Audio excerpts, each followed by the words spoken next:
Oh no, I didn't have enough time to make a whole skeletal recreation of a P. Diddy party in my front yard. But I'm gonna take my orange living room and transform it to Halloween theme with this simple hack. Check it out. So first I wanted to add more orange into my burnt orange living room anyway, and I wanted to take the tabletop that I originally mounted to get a 1960s feel. I want to bring in a little bit more light orange, so it was perfect timing, and I decided to sand down that table, paint it with an orange enamel that I mixed up myself to get a custom color that's similar to some of the orange pillows and cushions I use in this room. Then I waited for that to dry and cure and everything like that, and then it just took a sheet of felt from the craft store. If you want to, you can cut out the forms in paper first to find the right size and proportion for the jack-o'-lantern face that you'd like to make. Then you can use tailor's chalk to trace it out on the felt, and if you'd like more symmetry, you can just fold it in half and then cut it, and it will come out a symmetrical shape. I like to start with the eyes first. Then once I have those proportions, I do the mouth, and the nose you can always tweak to make it bigger or smaller depending on taste. Then you can put lots of different kinds of tape in order to tape it up. I like to just go with kind of gentle masking tape or softer tape so that it doesn't leave a residue when I pull them off afterwards.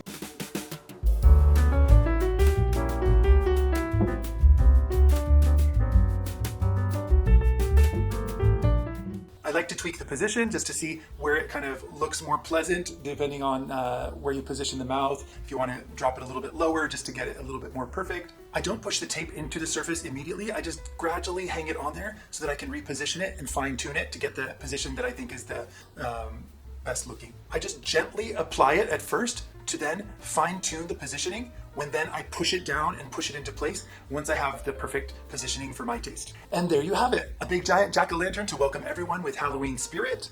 And of course I can wear this t-shirt when I have them come to the door and welcome them into my pumpkin living room. If you'd like to see how I made these spider earrings, check out my other videos.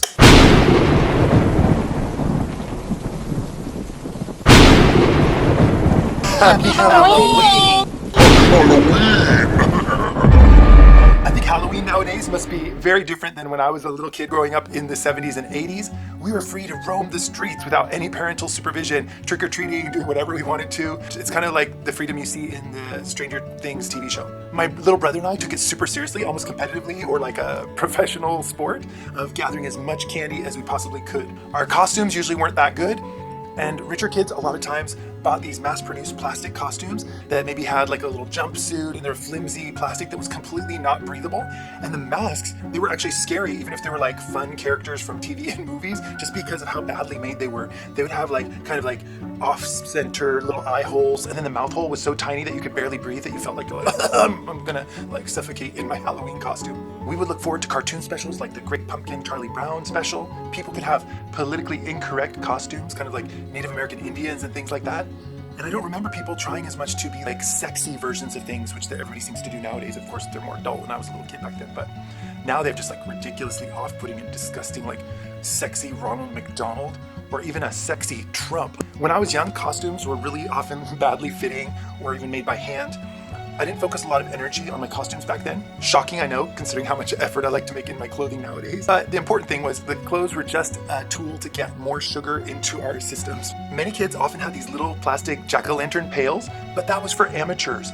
Any serious professional Halloween trick-or-treater knows that you gotta bring a pillowcase, which can hold much more volume than those little rinky-dink pails. And if you're really smart or strategic like my brother and I were, we would plan out our routes in advance so that we could hit up as many streets as possible and then have the midpoint be near our home, so then we could dump out the bags and go out with empty pillowcases. And then when you go to the other houses, they'd feel sorry that you didn't have a lot of candy yet, and they'd be more willing to fill your bag with extras. It's all about strategic thinking, right? I said we did it like a competitive sport. The holy grail of candy were full-sized candy bars.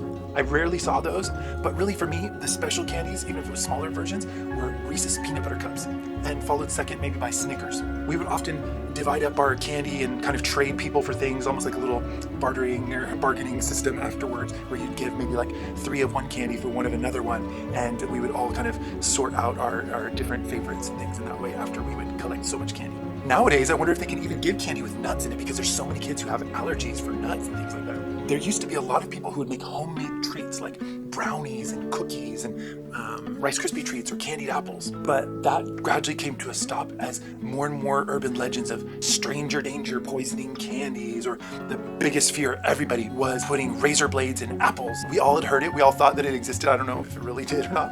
But the movie Halloween 2 featured a little kid with a razor blade right in the middle of his teeth going to the hospital. And so it was like our fear had finally been realized on the big screen. And that's the only place a lot of us ever saw it or whatever. On All Hallows Eve, the true threat, kind of like in the TV series The Walking Dead, the real threat are what humans do to other humans.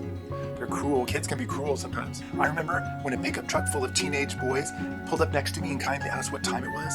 So nerdy little me looks down at my wristwatch, my Casio digital 80s wristwatch, and then they poured a bucket of cold water on me. And then I was like drenched in my costume, and I had to run home. And all I was thinking is, I'm losing minutes of time for candy collection. So I had to think on my feet, and I was like, what could I do? I have to get a quick costume or something that could, fake it, to be a costume. So what I did is I got like an Underoos shirt that was maybe from The Flash or something like that, and then went out, and then I was a superhero just with that t-shirt. And honestly, I realized that parents weren't really that strict, like the doorman at Berghain in Berlin or New York nightclubs, which I have no problem with. But they really just would give you candy if you're a little kid. It didn't matter. So all in all, I'd have to say that Halloween was much more free and adventurous and kind of exciting when we were little. Nowadays, it's much more protected. It's much more safe, hopefully, for kids, which is a good thing also. But I can't help but remember with nostalgia all the freedom that we had to roam the streets and get as much candy. That was really bad for us back then. And fun to remember it while I'm making this little jack-o'-lantern face behind me. I hope you enjoyed that.